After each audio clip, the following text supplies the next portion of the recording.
नमस्कार मित्रमैत्रिणींनो, माझे नाव आहे प्रीती पाटील जगदणे आणि मी तुमच्या समोर सादर करत आहे आजच्या पेपरचं पेपर अनालिसिस. स्पेक्ट्रम अकॅडमी कडून आपल्या सर्वांचं हार्दिक स्वागत. चला तर मग बघूया आजच्या इम्पॉर्टंट न्यूज.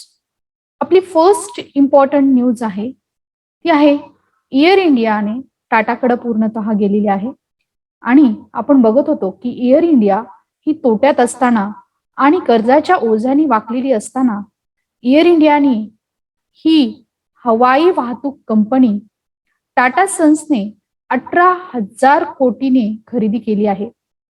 याच्यामध्ये विविध कारणामध्ये कर्जबाजार झालेली ही कंपनी खरेदी करण्यासाठी देशातून आणि परदेशातून देखील फारशा कंपन्या उत्सुक होत्या आणि एअर इंडियाची जी कंपनी आहे ही टाटानेच सुरू केली होती. आपण हिस्टॉरिकल बॅकग्राऊंड आपल्या अगोदरच्या लेक्चर्समध्ये देखील बघितलं होतं. त्याच्यामध्ये जहांगीर रतनजी दादामई म्हणजे JRD टाटा यांनी 1932ला टाटा एअरलाइन्स या विमान कंपनीची स्थापना केली होती. त्यानंतर 17 ऑक्टोबर 1932 रोजी कराचीहून मुंबईला या कंपन्यांच्या विमानांचं पहिलं उड्डाण झालं.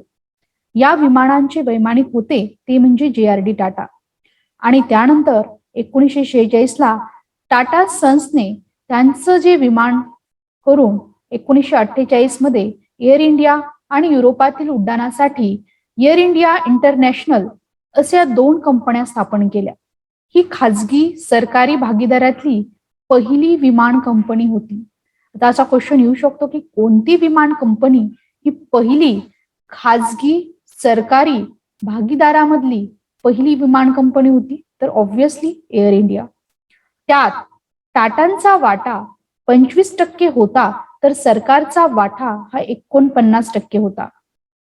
त्यानंतर 1953ला एअर इंडियाचं नॅशनलायझेशन करण्यात आलं आणि कोरोना साथीमुळे जानेवारी 2020 मध्ये एअर इंडियाच्या विक्री प्रक्रियेस विलंब होत होता.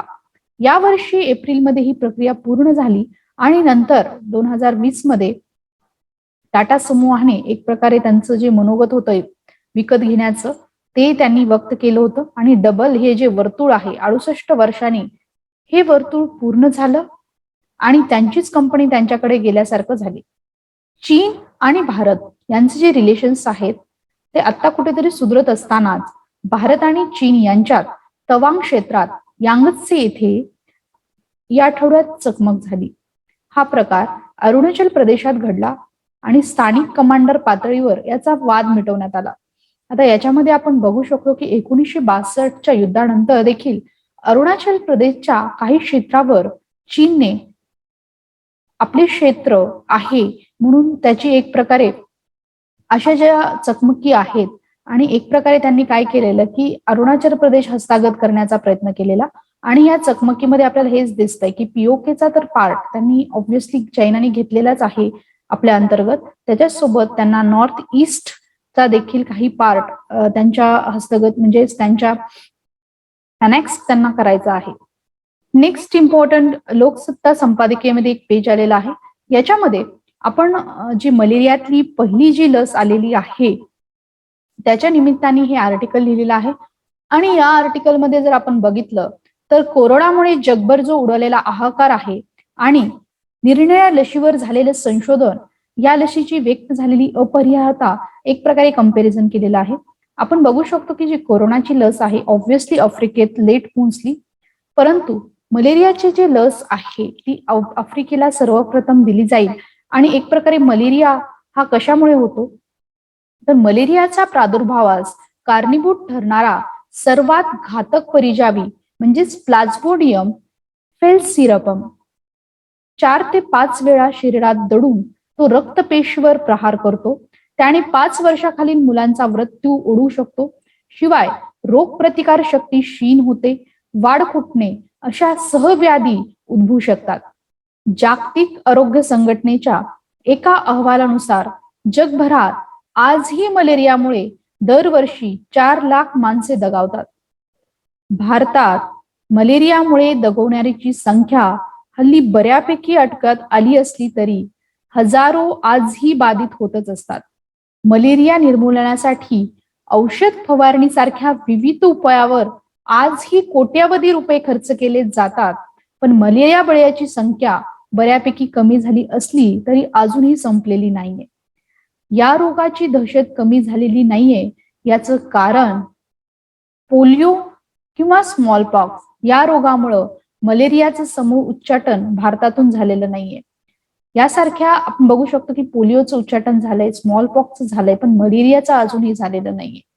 मलेरिया पसरवणाऱ्या डासांना प्रतिबंध केला जातो म्हणून त्यांचा उच्चाट कमी होतो, परंतु त्याही पेक्षा जालीम उपाय म्हणजे मलेरियाच्या हल्ल्यासाठी जी प्रतिकार शक्ती सज्ज ठेवणे, अर्थात लसीकरण.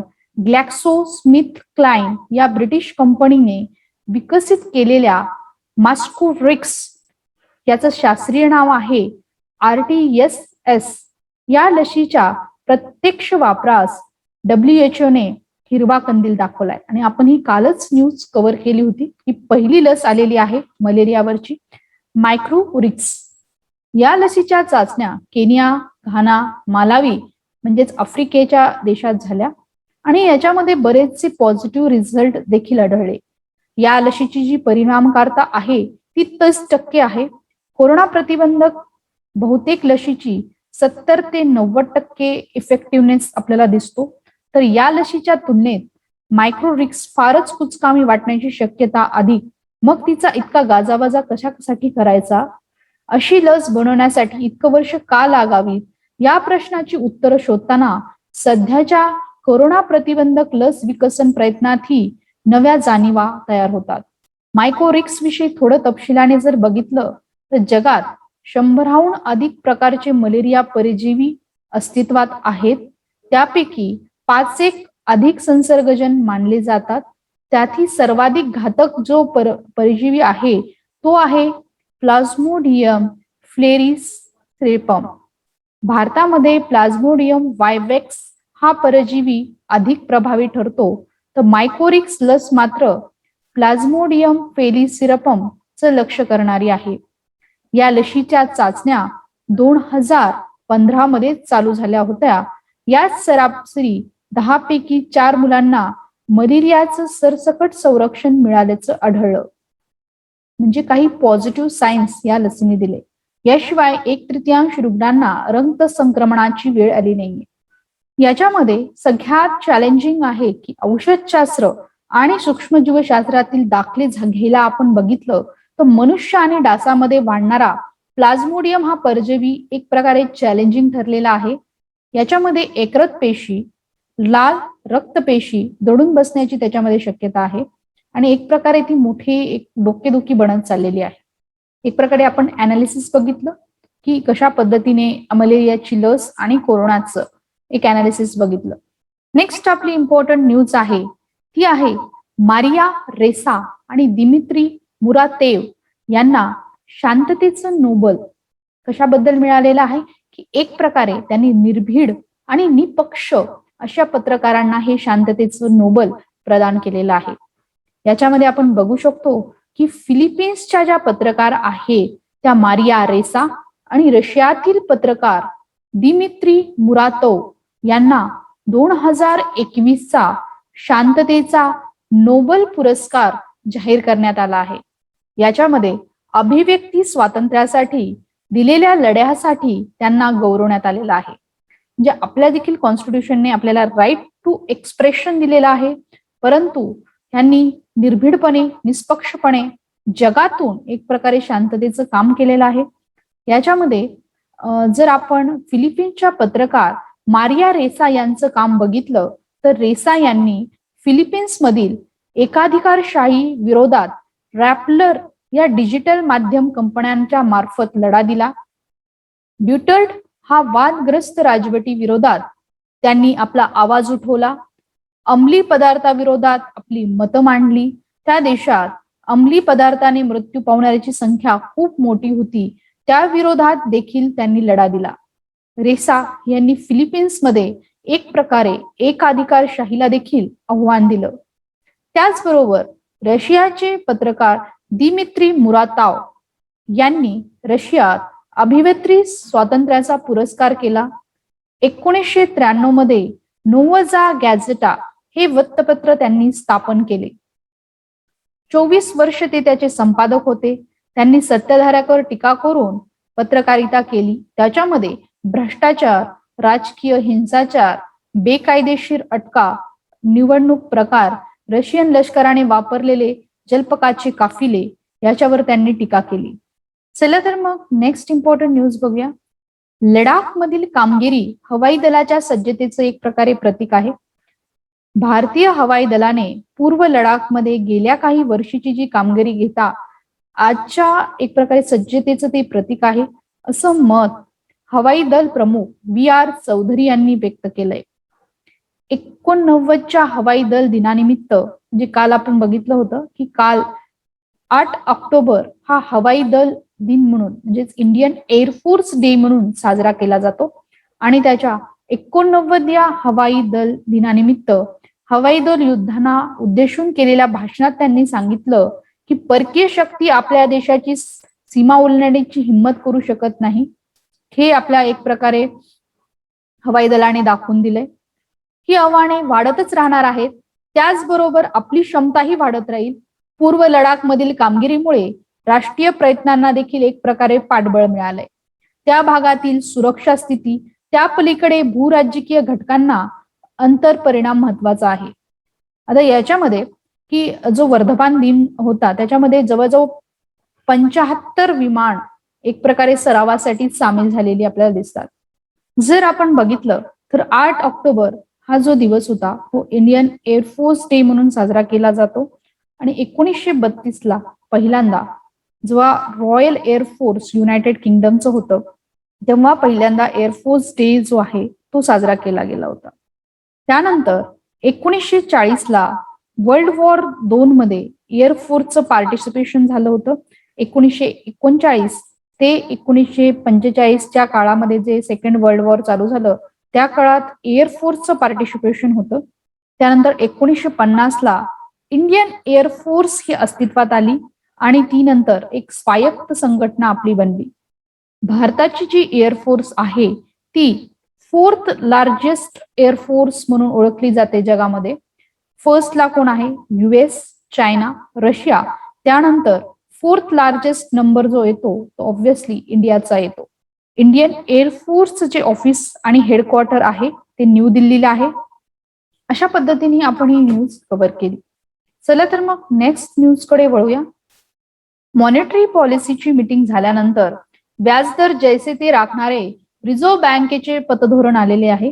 सार्वत्रिक अपेक्षेप्रमाणे रिझर्व्ह बँकेने शुक्रवारी 8व्या द्विमासिक पतधोरण आढाव्यानंतर कोणत्याही प्रकारे व्याजदरात बदल केलेली नाहीये.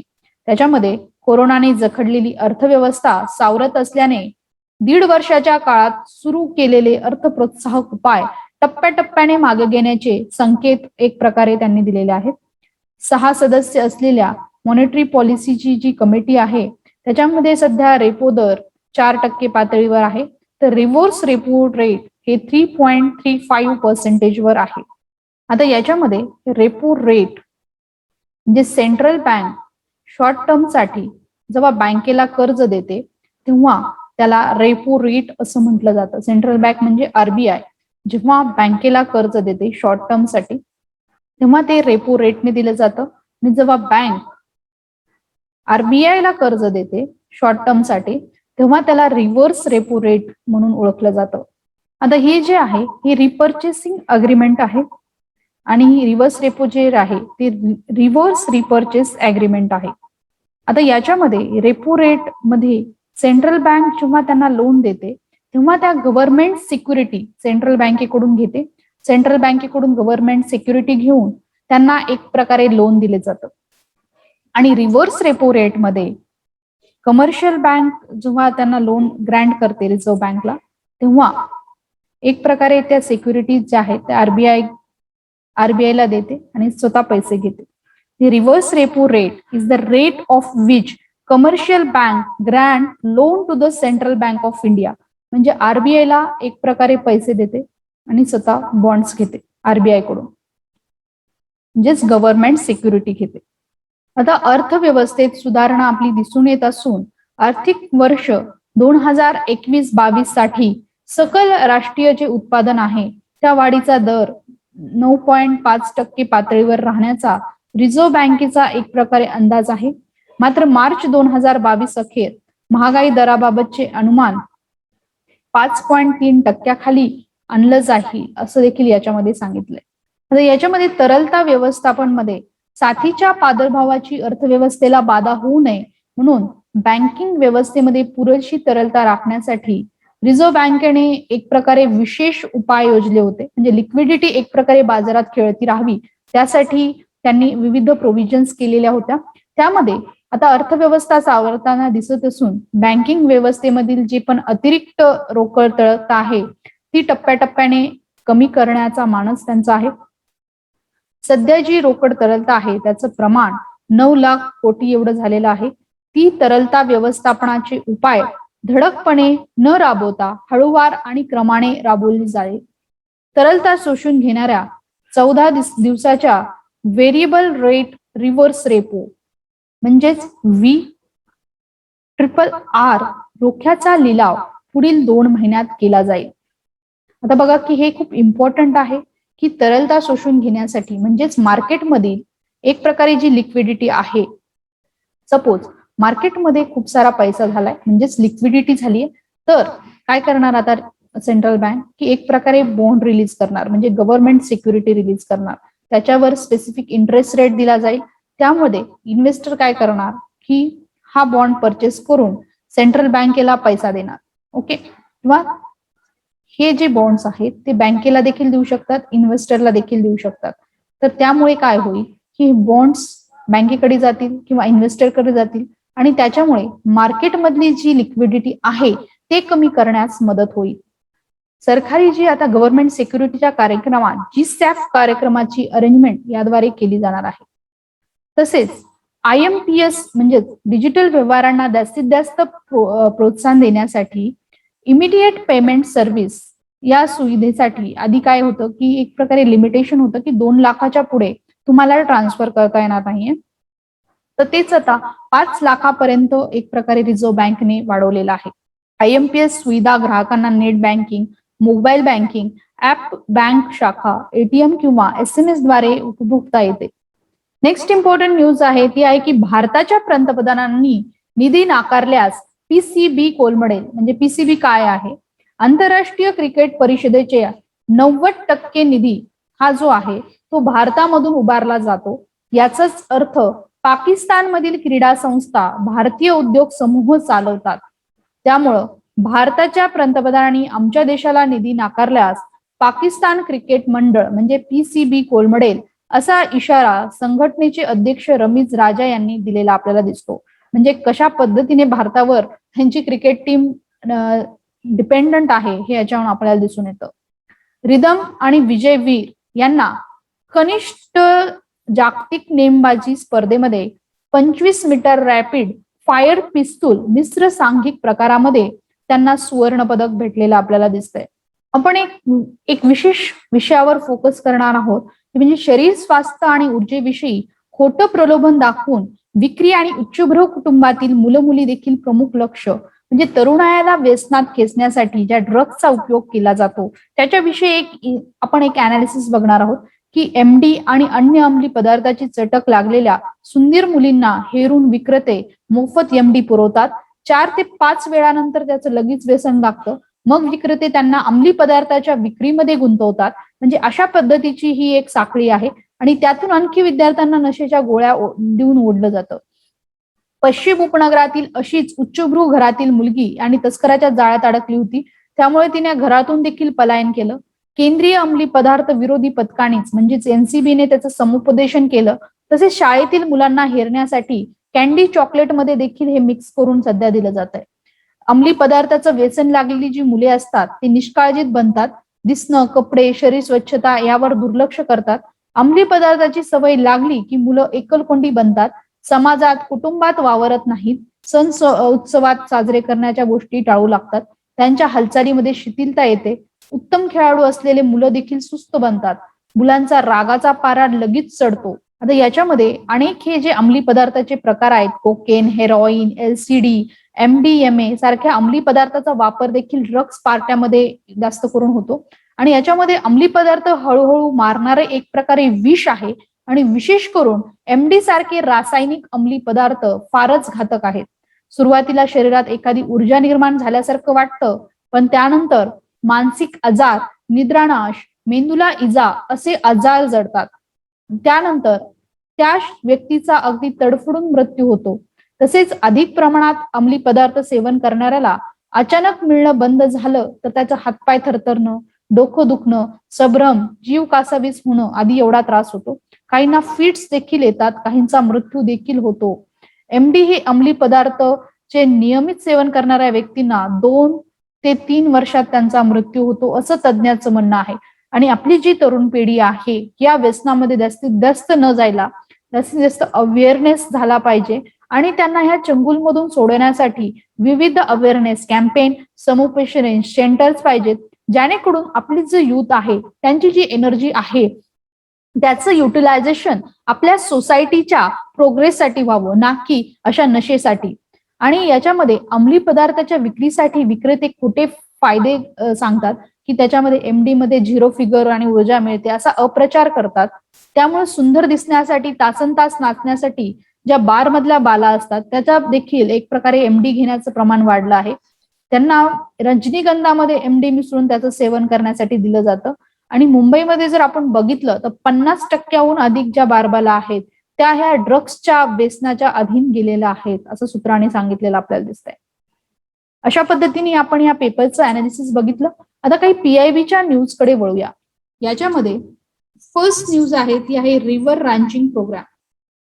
याच्यामध्ये मिनिस्ट्री कोणती आहे तर union ministry of fishery, animal husbandry and dairy यांनी लॉन्च केलेलं रिव्हर रँचिंग प्रोग्राम उत्तर प्रदेशमध्ये under the mission of Namami Ganga program. आता या रिव्हर रँचिंग प्रोग्राम मध्ये काय येतं तर it is a form of aquaculture in which population of the fish species is held in the captivity for the first stage of their life. They are then released and later harvested as adults when they return from sea to their freshwater bird fed from swamp. म्हणजे एक प्रकारे बायोडायव्हर्सिटीचं conservation करण्यासाठी हा river रँचिंग हा programme चालवला जातो. त्याचा objective देखील तेच आहे, sustain and conserve biodiversity, facilitate regular stocking of fingerlings of cultivated carps to enhance productivity. आणि याच्यामध्ये फिश प्रोडक्शनचं देखील इन्क्रीज होतं. आणि याच्यामुळे अल्टिमेटली जे देखील फिशरीवर डिपेंडंट आहेत त्यांचं लाईव्हलीहूड आणि त्यांचं इन्कम हे सुधारतं. याच्यामध्ये हरदोई, बिजनोर, अरमोहा, फतेपूर, कानपूर, बदयून, कोसंबी, प्रयागराज, मिर्जापूर, वाराणसी आणि गाझीपूर इत्यादी डिस्ट्रिक्ट्स इन्व्हॉल्व आहेत. याच्या आधी उत्तराखंड, ओडिसा, त्रिपुरा, छत्तीसगड यांनी देखील nation wide river ranching programme एक प्रकारे राबवला होता. नेक्स्ट इम्पॉर्टंट PIB न्यूज आहे ती आहे नॅशनल डिजिटल लाईव्हस्टॉक मिशन. ही कोणत्या मिनिस्ट्री खाली येते? Again it is union ministry of the state fisheries, animal husbandry and daring या मिनिस्ट्री खाली येते. याच्यामध्ये नॅशनल डिजिटल लाईव्हस्टॉक मिशन हे जे आहे एक प्रकारे डिजिटल प्लॅटफॉर्म प्रोव्हाइड करणार आहे. आणि हे डेव्हलप कोणी केलं आहे तर by the department of the dairy animal husbandry on the foundation of the existing information network of animal productivity. जी पण एक्झिस्टिंग इन्फॉर्मेशन नेटवर्क आहे त्यांचं हेल्थचं, प्रोडक्टिव्हिटीचं त्याला एक प्रकारे डिजिटलाइज केलं जाणार आहे. ह्याचं एम काय आहे? To create farmer centric technology enabled ecosystem where farmer able to realize better income through livestock activities. म्हणजे जे आपण लाईव्हस्टॉक ऍक्टिव्हिटीज आहे त्याच्यापासून एक प्रकारे फार्मरचं इन्कम वाढण्यास मदत व्हावं. आणि हे जे मिशन आहे नॅशनल डिजिटल लाईव्हस्टॉक मिशन हे फार्मर्सला जास्तीत जास्त माहिती देण्याचा प्रयत्न करेल. आणि याच्यामध्ये ट्रेड्सला एक प्रकारे प्रोत्साहन देखील या मिशन थ्रू दिलं जाईल. आणि फार्मरला याच्यामध्ये मेन त्याचा फायदा काय होणार आहे की ऍक्सेसिबिलिटी ऑफ मार्केट ही खूप इझिली याच्यातून भेटू शकते. कोणत्याही लोकेशनवर जर असले तर या डिजिटल प्लॅटफॉर्मद्वारे त्यांना एक प्रकारे मार्केटची उपलब्धता भेटू शकते. याच्यामध्ये या सिस्टीममध्ये robust animal breeding system, nutrition, disease surveillance, disease control program, traceability या मेकॅनिझमवर देखील फोकस केलेला आहे. डिजिटल नॅशनल लाईव्हलीहूड मिशनच्या अगोदर नॅशनल लाईव्हस्टॉक मिशन देखील होतं. हा इनिशिएटिव्ह होता मिनिस्ट्री ऑफ ॲग्रिकल्चर आणि फार्मर वेलफेअरचा, जो 2014 ते 15 स्टार्ट केलेली होती. याच्यामध्ये त्याचा पहिल्यांदा उद्देश होता सस्टेनेबल डेव्हलपमेंट कशा पद्धतीने लाईव्हस्टॉक सेक्टरची होईल, आणि नाबार्ड देखील याला सबसिडी वगैरे प्रोव्हाइड करत होते. याच्यामध्ये एंटरप्रेन्योरशिप डेव्हलपमेंट, एम्प्लॉयमेंट जनरेशन अशा पद्धतीचे programmes, poultry venture capital fund, integrated development, small ruminant rabbit, pig development अशा अनेक मिशन्स याच्यामध्ये एक प्रकारे कंपोनंट्स याच्यामध्ये होते. नेक्स्ट इम्पॉर्टंट न्यूज आहे PIBची, ती आहे इंडिया जॉईन्स हाय अँबिशन कोलिशन. आता हे काय आहे? हाय अँबिशन कोलिशन जर बघितलं तर एक प्रकारे ग्रुपिंग आपल्याला दिसते देशांची. India has officially joined high ambition coalition for nature and people, a group of 70 countries encouraging adoption of global goal to protect 3030. आता याच्यामध्ये 70 कंट्री इन्क्लूड आहेत. आता हे 3030चं गोल काय आहे? To promote international agreement to protect at least 30% of the world land and ocean by 2030. म्हणजे जे वर्ल्डचं land आहे त्याचं कन्झर्वेशन आणि ओशनचं कन्झर्वेशन हा हाय अँबिशन कोलिशनचं मेन उद्देश आहे. HEC is the informal group of 61 countries within UN framework of convention of climate change. याच्यामध्ये एक प्रकारचा विषय आहे. It is committed to advancing progressing proposal of the climate ambition. High ambition group जो आहे तो पॅरिस अग्रीमेंट जेव्हा झाला होता 2014 आणि फाउंडेड कोणी केला आहे? Republic of Marshall island in 2014. It's aim of ensuring Paris agreement adopted in 2015 was ambitious as a possible. आमचं मेन एम देखील आहे की पॅरिस अग्रीमेंटचं इम्प्लिमेंटेशन जे आहे ते प्रॉपरली झालं पाहिजे. The republic of Marshall island serves as a conveyor आणि सेक्रेटरिएट ऑफ HEC. म्हणजे मार्शल आयलँड हेच त्याचं सेक्रेटरिएट आहे. Global 3030 goal is the currently centre piece of this treaty. आता याच्यामध्ये मिक्स ऑफ कंट्रीज आहेत, north, south European, Latin American, Africa, Asia याचे members आहेत. आणि India is the first of BRICS bloc of the major emerging economy. म्हणजे पहिला असा ब्रिक्सचा कंट्री ठरलेला आहे जो HEC जॉईन करेल. नेक्स्ट इम्पॉर्टंट अनालिसिस आपण बघणार आहोत की इंडियामध्ये जे कोल क्रायसिस चालू आहे त्याच्या संदर्भात coal fired plants make 70% of the power source. म्हणजे 70% आपण पॉवरवर डिपेंड आहोत ते कोल सोर्स पासून. More than half of the countries 135 coal fired power plant running on fumes as a coal stock run critically low. आता हे Coal shortage कशामध्ये आलेलं आहे? In the country where 70% of electricity generated using coal, this is a major cause of concern threatened to derail India's post-pandemic economic recovery.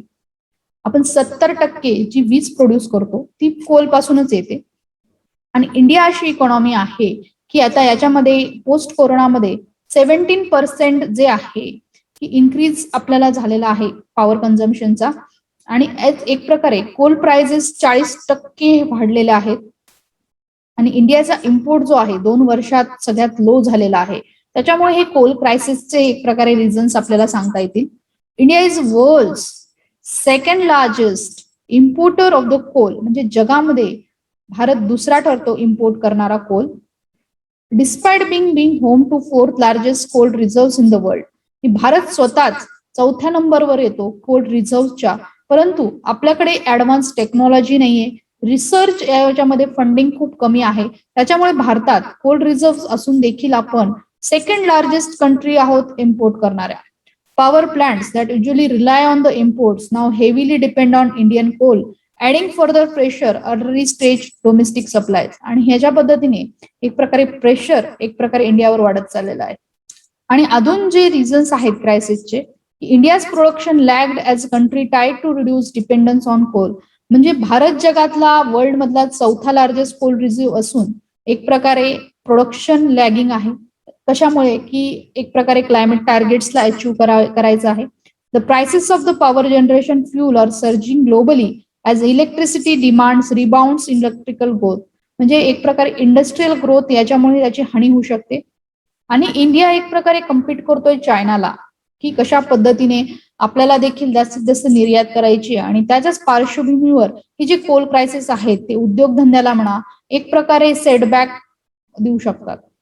Next important news आहे India 135 nation agreed on landmark bill of 50% minimum corporate tax. म्हणजे Coal shortage जे झालेलं आहे आणि ज्या पद्धतीने ओईसीडीने crude ऑइलचं जे एक प्रकारे कन्झम्पशन म्हणजे सप्लाय जो आहे तो कमी केला आहे आणि क्रूड ऑइलच्या प्राइसेस देखील वाढलेल्या आहेत. म्हणजे आपल्या पेट्रोल डिझेलच्या ज्या प्राइसेस वाढलेल्या आहेत त्याच्याच पार्श्वभूमीवर India have agreed on landmark deal to ensure big companies pay minimum tax rate of 15% for 2023. म्हणजे त्यांच्या ज्या कंपनीज आहेत त्यांना 15% टॅक्स पे करावे लागेल. Virtually the entire global economy has decided to end race to bottom on the corporation taxation.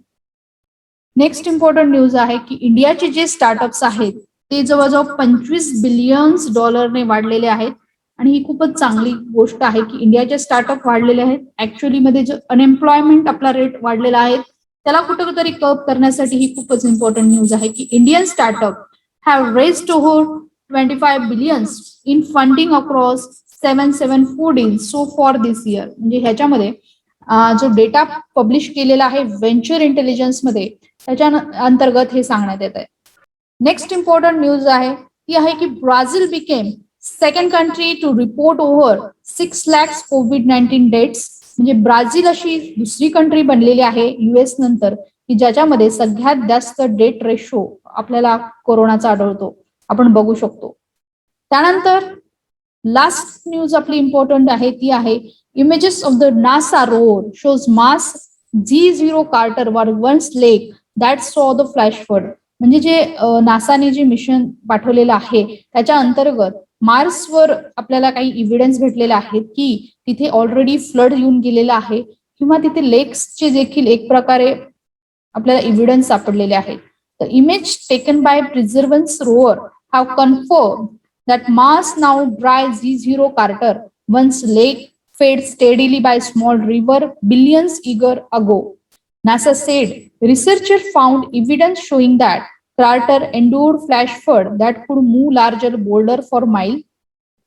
त्याच्यामध्ये cropping system देखील होते प्लस लेक आणि एक प्रकारे नदीचं देखील इव्हिडन्स आपल्याला मार्सवर सापडलेला आहे. ओके फ्रेंड्स, आपण आजच्या सर्व इम्पॉर्टंट न्यूज कव्हर केलेल्या आहेत. चला तर मग उद्याच्या न्यूजपेपरमध्ये भेटूया विथ नेक्स्ट इम्पॉर्टंट न्यूज. तोपर्यंत stay safe at your home. Thank you so much for my listening lecture. Please do like, subscribe to our channel. Thank you so much once again.